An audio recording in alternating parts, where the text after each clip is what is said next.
Hi, today I'm in Vancouver, BC. I'm going to get me some new ink on my arm. So here I am at Two Tides Tattoo. Let's go in and see what's gonna happen. So Trevor, tattoo artist. Hi. Trevor Two Tides, born and raised PEI, There you go. living on the West Coast. So how long have you been a tattoo artist? Since 1999.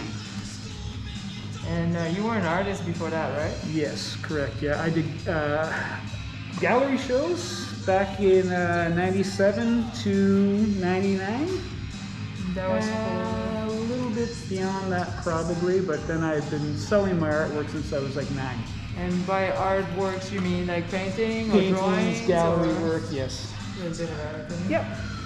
And what made you decide to start doing tattoos? Well, that's a bit of a story. We love stories. Okay, stories are good.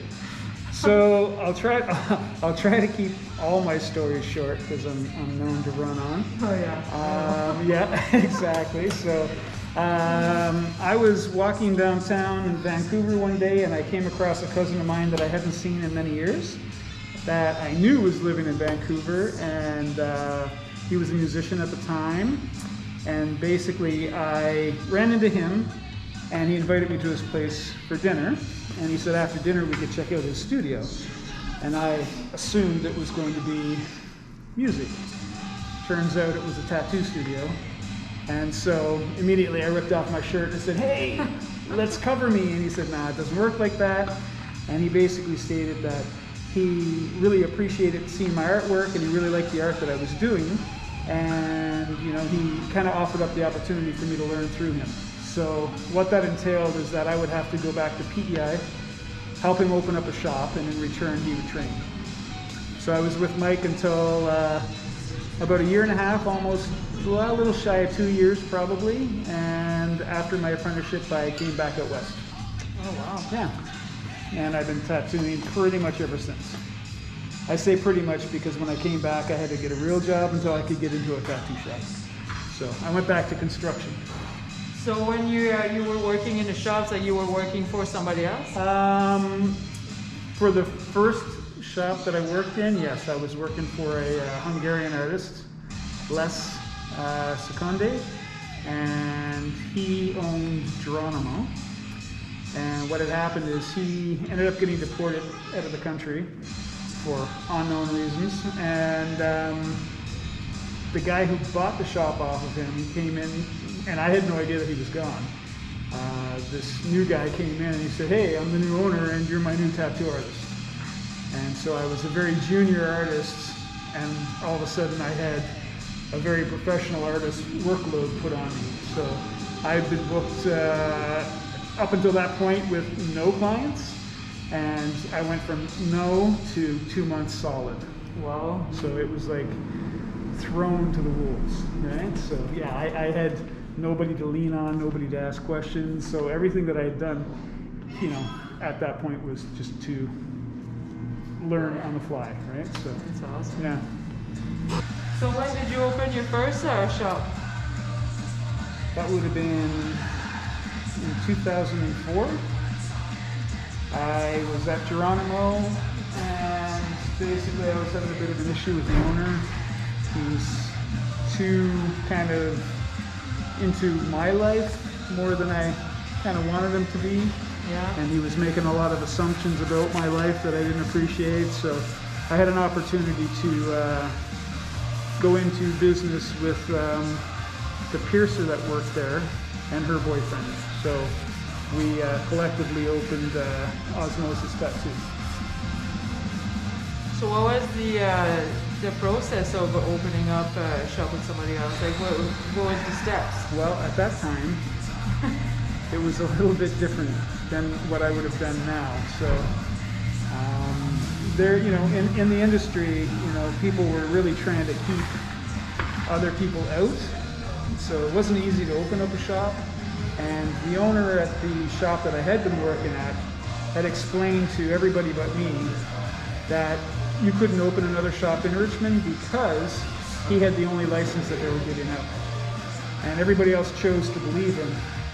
And I now know why I wasn't told that, because I wouldn't believe it, right? So what happened was our piercer, Debbie, at the time, she was like, I wish we could open a shop, but they're not giving out any more licenses. And I was like, that's not true at all. You can't have a monopoly here in Canada.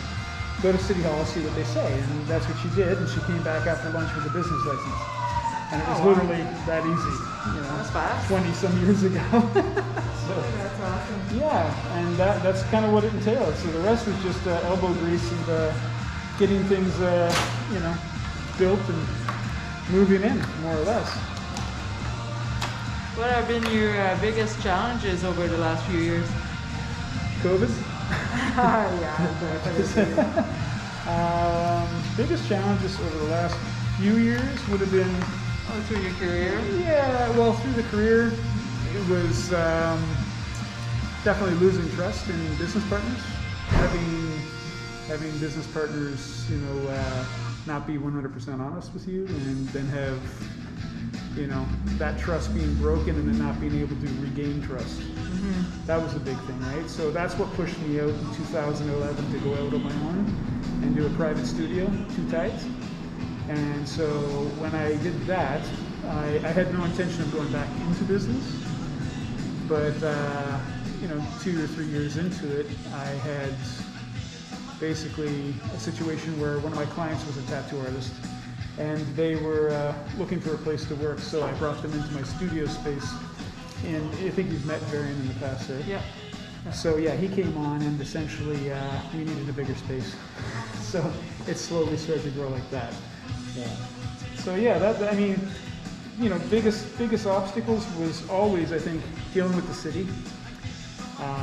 The place that I was in wasn't zoned for tattooing. It was an industrial space, and because of the nature of our industry, we were able to kind of go under the radar for a while, and then, we were kind of found, and then it was like, okay, well, you can't be here anymore, so now you have to do it legit. And eventually, that's what led to here. So, being through the gamut with the city, and, getting the space, and then having a crash course on contracts, and if I could say one thing, it's to always hire a good lawyer, because regardless of how many words you understand, it's very different when it comes to a contract. So we read the contract and we said, oh, that's really good. And our friend said, no, use a lawyer. And the lawyer sent it back to us, and it was just covered in red lines everywhere. Wow. We're like, whoa, how do we miss that? Yeah. So that saved us a lot of heartache. Really, thousands and thousands of dollars. So, yeah, so that's probably some of the biggest stuff, to be honest, outside of the COVID. Yeah. Did you want to start up here on the arm? Sure. Okay. What's your favorite part of owning a business?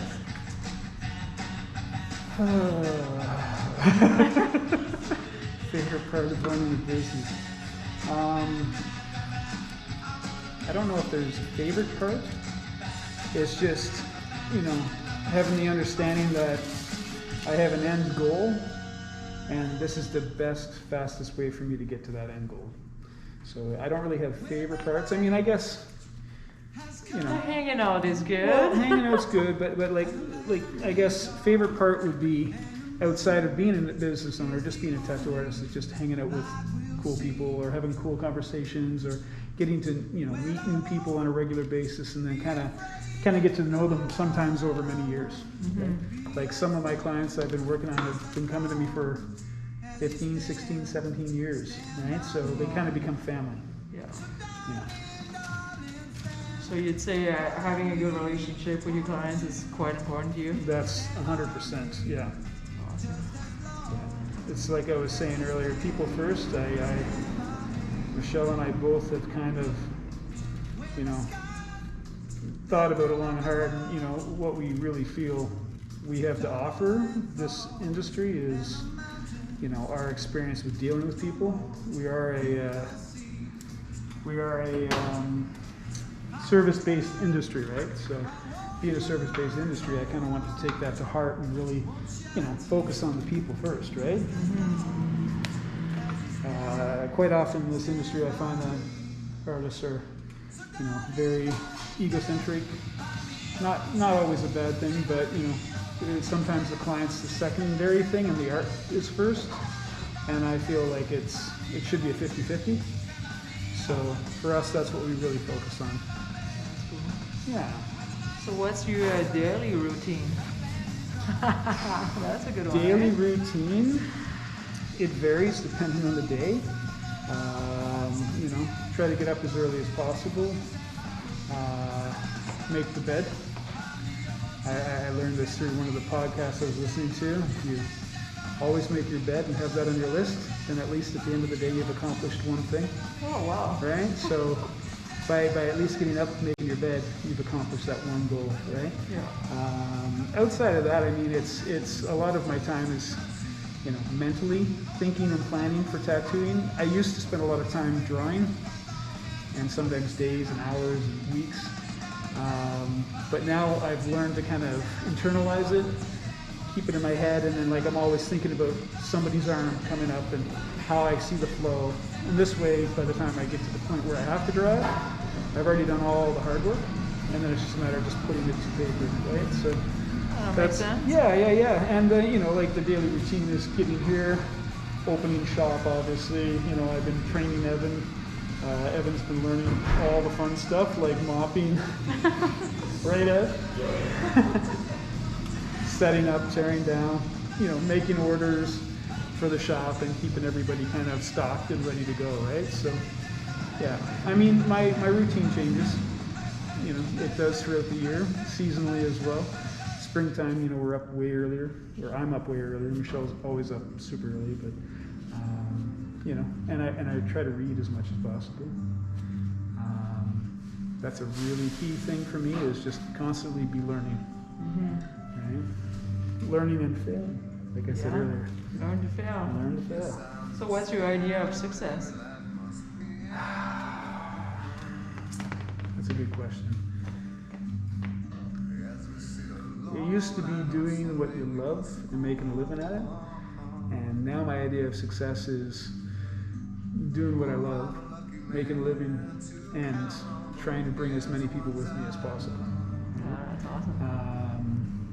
I think that's important. I guess the things that I was missing in my life most often were having people around me to learn from. So because I've been kind of like my own biggest teacher, I think that I'm constantly trying to help people find shortcuts. And that's not always received well, but it's just kind of the way that I see it in my head, is like, I can save you this much heartache if you take this approach. But quite often I think people are going to want to learn to fail on their own, and that's always been one of the best ways to learn, so I have to kind of take that, Yeah. So what would you have to say about having the right mindset as far as getting a business starting and moving things forward? And have a good plan. Business plan, key. Really put down on paper what it is that you want to accomplish.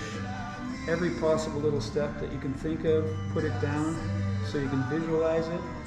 And then when you're done visualizing it, simplify it. Make it simple. And I keep doing that throughout my daily life. I try to constantly find ways to make things simpler, like the drawing. The drawing over the years has just become predominantly my head and very little time doing this.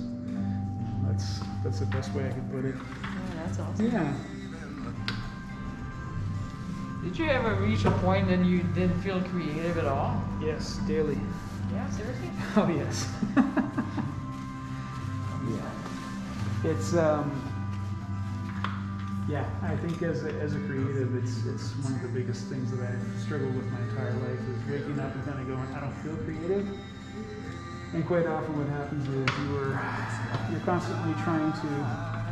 Well, let me make this point. I learned this a while back, and that's the difference between a manager schedule and a creative schedule. Have you ever heard the difference? No. So a manager books his day in 15-minute increments. So, quite often come into the office, make a phone call, check an email, meeting, so on and so forth. That's the manager, right? But a creative has to break his day into two spots, morning and afternoon. Right? So quite often the morning is used to, you know, fuel the things that you're going to kind of like get creative about later, right? Whether I'm like reading up on something cool that I want to make, and then once the creativity hits, then I've got the time to make it, right? So it's a very different way to think when it comes to creativity. So, you know, the problem is when you're a business owner in a creative field, you have to be kind of the manager and the creative at the same time, and that's why it's been so difficult. You know, it's so your head is constantly split and torn between, you know, two worlds, really, right? Hi, so we've got the final product here. Woohoo! Excellent. So thank you, Trevor. Thank you. It was an awesome session. Thanks for your pieces of advice. Absolutely. And, Thanks for interviewing me. all right. See you later. All right.